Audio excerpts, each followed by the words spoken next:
हळद रुसली कुंकू हसले या मालिकेच्या आजच्या भागाचे लेटेस्ट त्याचबरोबर इंटरेस्टिंग अपडेट आपण आपल्या आजच्या या व्हिडिओमध्ये जाणून घेणार आहोत.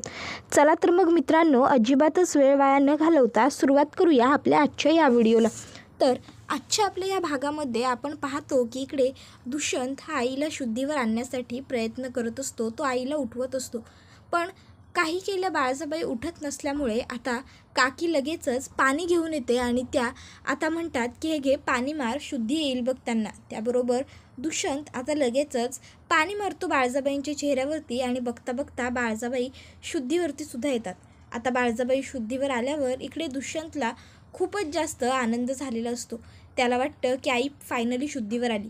मग बाळजाबाई ह्या उठून बसायला लागतात. दुष्यंत त्यांना उठून बसायला आधार देतो, तर बाळजाबाईंना घडलेला सर्व प्रकार जसाच्या तसा आठवायला लागतो. दुष्यंत हा सर्व गावासमोर म्हणाला की मी करेन कृष्णाशी लग्न.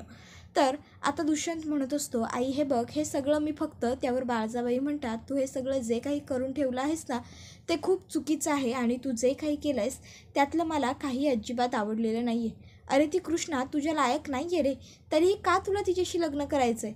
नको करूस रे, नको करूस दुष्यंत. हे सगळं काहीच मिळणार नाही आहे हे सगळं करून तुला. अरे गौतमीचं काय? तू गौतमीला आणण्यासाठी पुण्याला गेला होतास ना, मग ती कुठं आहे आणि हे सगळं अचानक काय करायलास? दुष्यंत आता काय बी बोलत नाही आणि तो तिकडनं सरळ बाहेर निघून जातो. बाळजाबाईसनी कळत नसतं की हे नेमकं काय व्हायले. तर इकडं गणपत काका म्हणायला लागतात, शेवाळ्याच्या पाण्यात पाय धुवून घ्यायला गेलो आणि मीच त्याच्यात पडलो, अशी आता माझी अवस्था व्हायला लागली. करायला काय गेलो आणि घडून काय बसलं. तर इथं आता भक्ती म्हणत असते, कृष्णे अगं दुष्यंत सरकारांवांगडं तुझं लगीन, मी लई खुश आहे बघ. तुला काय सांगू, मला लई म्हणजे लई आनंद झाला आहे बघ कृष्णे. अगं आता तू गावची मोठी पाटलीनबाई होणार. अगं आता तू आणि दुष्यंत सरकार आयुष्यभर एकत्र राहणार. मला तर काय करू आणि काय नगं असं झालं आहे बघ कृष्णे. अगं कृष्णे हास की तू तू अशी तोंड पाडून कशा पायी बसल्यास? अगं दुष्यंत सरकाराने इतका चांगला नवरा घावलाय तुला. त्यावर कृष्णा म्हणत असते, अगं हे लगीन नाही भावा, कशा पायी कळलं ना गं तुला. त्यावर भक्ती म्हणते, म्हणजे काय म्हणायचं काय आहे तुला नेमकं कृष्णे? त्यावर कृष्णा म्हणत असते, अगं भावा ही फक्त समधी एक तडजोड आहे, तडजोड. त्या व्यतिरिक्त दुसरं काय बी नाही. अगं बघ की दुष्यंत सरकारसनी माझ्याबरोबर लगीन करायचं नव्हतं. हे समज ते फक्त त्यांच्या घराण्याची इज्जत, आबरू, मान सन्मान जपण्यापायी करतायत. कळलं ना काय तुला? त्याबरोबर लगेचच आता बाळजाबाईंनी स्वतःहून तुझं लगीन ठरवलं होतं नवं, आणि तू तरी कुठं तुझं लगीन तुझ्या मनात असताना करत होतीस. तू बी जयकांबरोबर मनाविरुद्धच लगीन करायला तयार झाली होतीस की मग, असं आता भक्तिताई म्हणते. त्याबरोबर कृष्णाला आठवायला लागतं की आईने तिला सांगितलं होतं, पदरात जे बी पडतंय नवं ते पवित्र समजून लग्नाला तयार होय. कृष्णा म्हणाली होती की आय मला लगीन नाही करायचं. आहे अगं एकदा माझं ऐक की, आय मला नाही करायचं हे लगीन, मी आयुष्यभर अशीच राहीन. पण त्याच्यावर तिला तिची आई म्हणाली होती की गप गुमान लगीन करायचं, जास्त शहाणपणा करायचा नाही, समजलं नवं.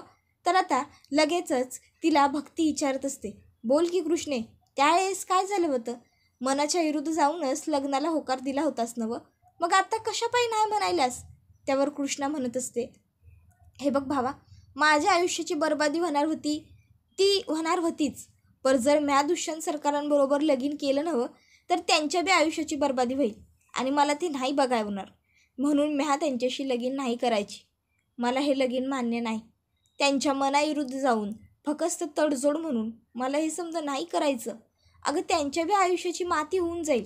माझ्या नशिबानं तर आधीच माझी साथ सोडली आहे, पण आता माझ्यामुळं दुष्यंत सरकारांच्या आयुष्याची माती व्हावी, त्या एवढ्या भल्या माणसाच्या आयुष्याचं राख रांगोळ व्हावी अशी मला नाही वाटत गं. त्यामुळं नाही करायची मी हा लगीन. त्याबरोबर इकडं आता काकासाहेब म्हणायला लागतात, करायला काय गेलो होतो आणि खरंच काय होऊन बसलं. कुठं गेला यो जयकांत, काय बी कळायला मार्ग नाही बघा बाळजाबाई. त्याबरोबर आता बाळजाबाईंना कृष्णा जोरजोराने हाका मारते, बाळजाबाई ओ बाळजाबाई. तर दुसरीकडे आपण पाहत असतो की इकडे काकी म्हणत असते, या समजात चूक खरं तर माझीच आहे, मॅच म्हणलं होतं. मग त्या कृष्णीला तुमच्या दुष्यंतच्या गळ्यात बांधा आणि बघा की काय होऊन बसले हे समज. खरोखर दुष्यंतचं कृष्णीबरोबर लगीन व्हायला लागले, पर म्हणा ज्याच्या त्याच्या नशिबाचा भाग. त्यावर बाळजाबाई रागानं बघायला लागतात. मग लगेच काकी म्हणते, अहो म्हणजे जे व्हायलं ते चुकीचंच व्हायलं आहे की. आता कृष्णाने हाका मारल्यामुळं बाळजाबाई बाहेर आलेले असतात आणि कृष्णामोरं उभ्या बी राहतात. कृष्णा आता बाळजाबाईसनी सांगायला लागते, बाळजाबाई मला दुष्यंत सरकारांबरोबरचं हे नातं मान्य नाही. त्याबरोबर बाळजाबाईंच्या चेहऱ्यावर एक हसू येतं. तर आता कृष्णा म्हणत असते, हे नातं फक्त तडजोड म्हणून जुळवायचं चाललंय आणि मला ही तडजोड नग. त्यामुळं म्या दुष्यंत सरकारांच्या मनाविरुद्ध जाऊन कोणती बी गोष्ट करायची नाही असं ठरवलं आहे. त्याबरोबर लगेचच आता दुष्यंतचे वडील म्हणायला लागतात, कृष्णा अगं पोरी हे काय बोलायलास तू? तुझ्या अंगाला दुष्यंतच्या नावाची हळद लागली. हे बघ असलं काय बी करू नकोस. त्याबरोबर कृष्णा ही आता त्यांच्याकडं बघायला लागते. तर ते म्हणतात, अगं खरं बोलायलो आहे म्या, लागले का नाही तुझ्या अंगाला हळद? त्यावर कृष्णा म्हणते, ह्याचा बी उपाय आहे माझ्याकडं, तुम्ही ह्याचा फार विचार करू नका, थांबा तुम्ही. आणि मग कृष्णा आता आजूबाजूला बघायला लागते. तर तिला तिथे एक भरलेली पाण्याची बादली दिसते. कृष्णा त्या बादलीच्या जवळ जाते आणि सगळ्यांकडे बघून आता ती बादली अख्खीच्या अख्खी डोक्यावर उलटी करते. कृष्णा आता हे जे काही करत असते ते बघून बाळजाबाईंना तर आनंद होत असतो, कारण त्यांना तर हेच हवं असतं की कृष्णा दुष्यंतच्या गळ्यामध्ये बांधली जाऊ नये. तर भक्तीला मात्र आणि दुष्यंतच्या वडिलांना खूप मोठा धक्का बसतो. त्यांना मात्र कृष्णा हे जे काही करत असते त्यातलं अजिबात काही आवडत नसतं. कृष्णा आता डोक्यावरनं पाणी घेते आणि म्हणायला लागते, आता गेली नवं माझ्या अंगाची हळद पुसून दुष्यंत सरकारांच्या नावाची. आता तर काय हरकत नाही नवं, मी आयुष्यभर लग्नाची राहिलो तरी. हे बघा आता आपण समधी हे जे काही इथं घडलं आहे ते एक वाईट सपान आहे असं समजू आणि विसरून जाऊ. कुणी बी काय बी लक्षात नाही ठेवायचं. आणि म्या मग आयुष्यभर लग्नाची राहिलो तर बी काय कोणाला फरक नाही पडायचा. माझ्या अंगावर लागलेली दुष्यंत सरकारांच्या नावाची हळद म्या पाण्यानं धुवून काढल्या. आता काय बी फरक नाही पडायचा. समद्यांनी जे समद घडलं ते विसरून जाऊ. जे घडलं ते वाईट होतं, पण आता तेच उगाळून काय बी अर्थ उरायचा नाही. उगाचच्या उगाच नग ऐका माझं समद्यांनी, नग हे समद नग, मी अशीच राहीन आयुष्यभर सुखानं. आणि मग आता कृष्णा मी अशीच आयुष्यभर एकटी बरी राहीन असं बोलत तिकडनं निघून जायला लागते. तर मागून दुष्यंतचे वडील तिला हाक मारतात, कृष्णा. त्यावर कृष्णा जागेवरच थांबते. तर ते मागून म्हणत असतात, पाण्यानं धुवून टाकली म्हणून हळदीचा चढलेला रंग कधी बी जात नसतो आणि तिचा अर्थ बी बदलत नसतो. पोरी अगं हे असं काहीतरी करशील तर ते भल्याचं होणार नाही. अगं ह्यानं फक्त तुझी हळद रुसल. हळदीचं अंग चांगलं नसतं गं असं. त्याबरोबर कृष्णा ही जागेवर थांबते आणि म्हणते, हळद रुसल. अहो पण हळद रुसली नाही तर कुंकू कुठं असणार आहे? काय म्हणायलो म्या? त्याबरोबर आता कृष्णा ही आरशात तिचा चेहरा बघते. त्यानंतर आता ती घरी जायला निघालेली असते. तर रस्त्यात भक्ती तिला समजावत असते, कृष्णे अगं ऐक की, अगं ऐक एक डाव थांब की पोरी. अगं दुष्यंत सरकाराने एवढा चांगला नवरा तुला हुडकून बी नाही घावायचा. ए कृष्णे अगं थांब की, ऐक की कृष्णे थांब की. पण कृष्णा काही थांबत नसते. मग तिची बहीण तिला म्हणते, अगं थांब की, अगं ऐक की. तर आता ती हळूहळू करून दागिने काढायला लागते. पहिल्या मुंडावळा काढते, मग गळ्यातलं काढते, मग हातातल्या बांगड्या काढते. तर भक्ती म्हणत असते, अगं ए कृष्णे काय चाललंय तुझं? दागिने कशापायी काढायलास? अगं एकदा ऐक की माझं. अगं दुष्यंत सरकारांनी स्वतःहून तुझ्याशी लगीन करायचा निर्णय घेतलाय नवं, मग कशापायी तू लगीन मोडून पुढे निघायलास? नगं की करू कृष्णे असं. अगं लय नशीबवान आहेस तू, तुला त्यांच्यासारखा एवढा चांगला नवरा घावलाय. पोरी ऐक की गं माझं. पण कृष्णा काय बी ऐकायला तयार नसते. तर दुसरीकडं आता जयकांत हा फुल तराट होऊन घरी आलेला असतो. आणि घरी येऊन तो आता बघतो तर काय घरात समजा शुकशुकाट, सगळी शांतता. त्याला प्रश्न पडतो, अरे हे असं समजा कसं काय झालं? जयकांत शेठचं लगीन आहे आणि एवढी शांतता? तो म्हणायला लागतो, जयकांत शेठच्या लग्नाला एवढी शांतता कशी काय? तर घरामध्ये बसलेल्या बाळजाबाईसनी मात्र घडलेल्या समध्या प्रकाराचं लईच जास्त टेन्शन आलेलं असतं.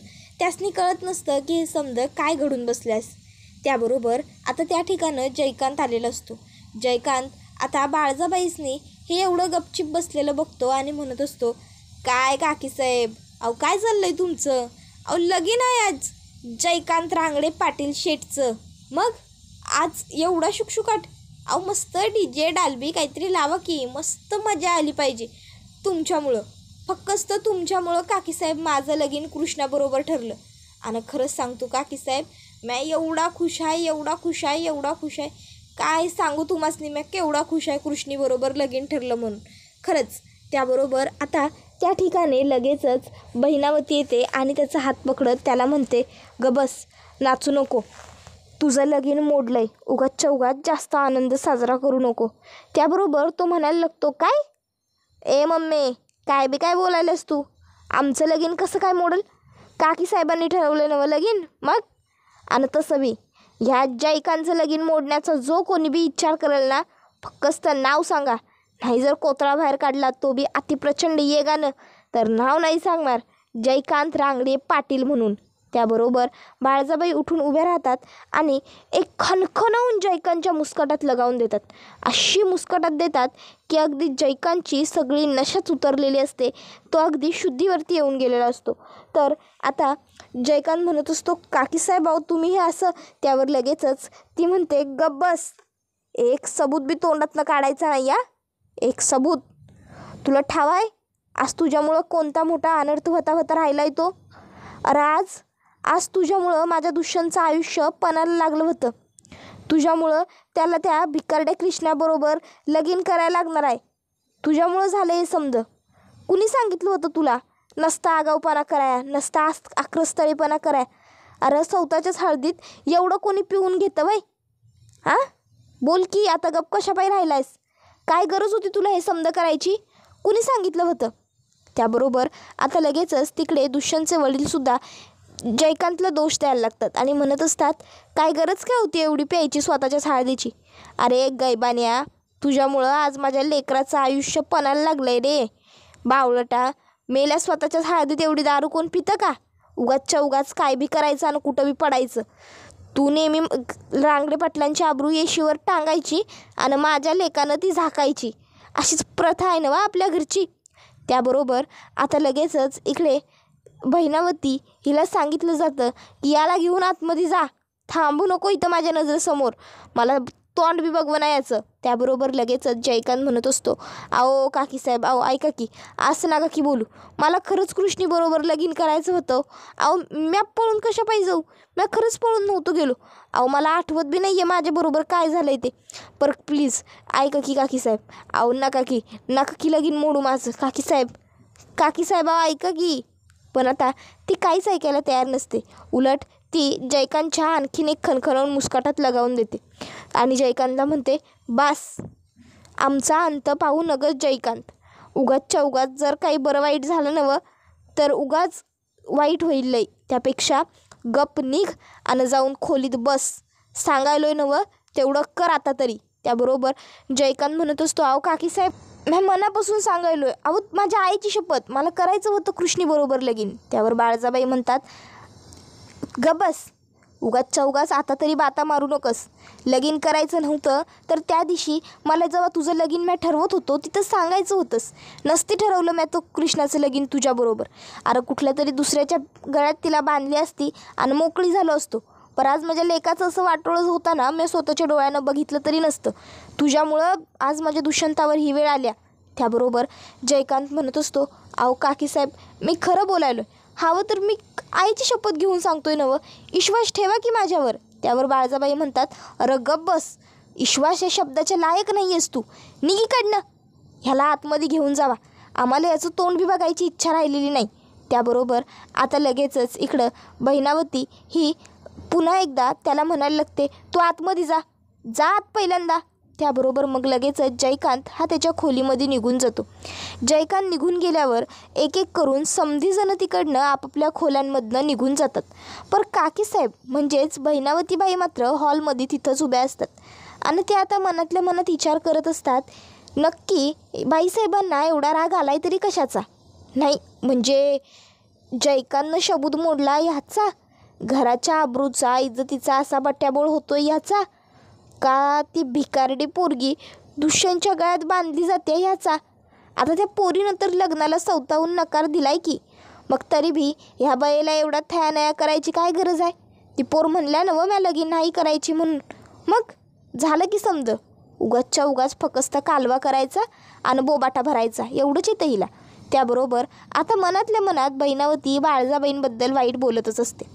तर आपण आता दुसरीकडं पाहतो की रात्र झालेली असते. दुष्यंत त्याच्या रूममध्ये बसलेला असतोय, तर कृष्णा ही तिकडं तिच्या घरला पडवीत एकटीच बसलेली असते. आता दोघं बी आपापल्या नशिबांना बसून दोष देत असतात. हे समजा काय झालं, कसं झालं, कशा पायी झालं, ह्या गोष्टींचा विचार दोघं बी करत असतात.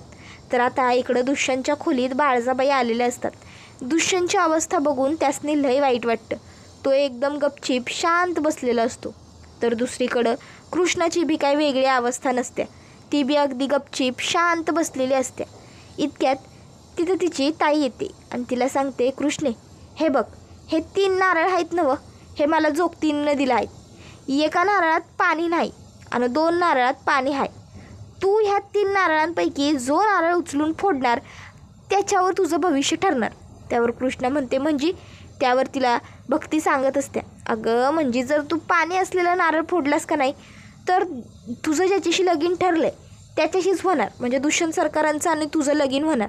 आणि जर पाणी नसलेलं नारळ फोडलास तर मग मात्र तुझं लगीन नाही व्हायचं. आता बघ, तुझ्या हातात आहे तुझं भविष्य, कर काय करते असते.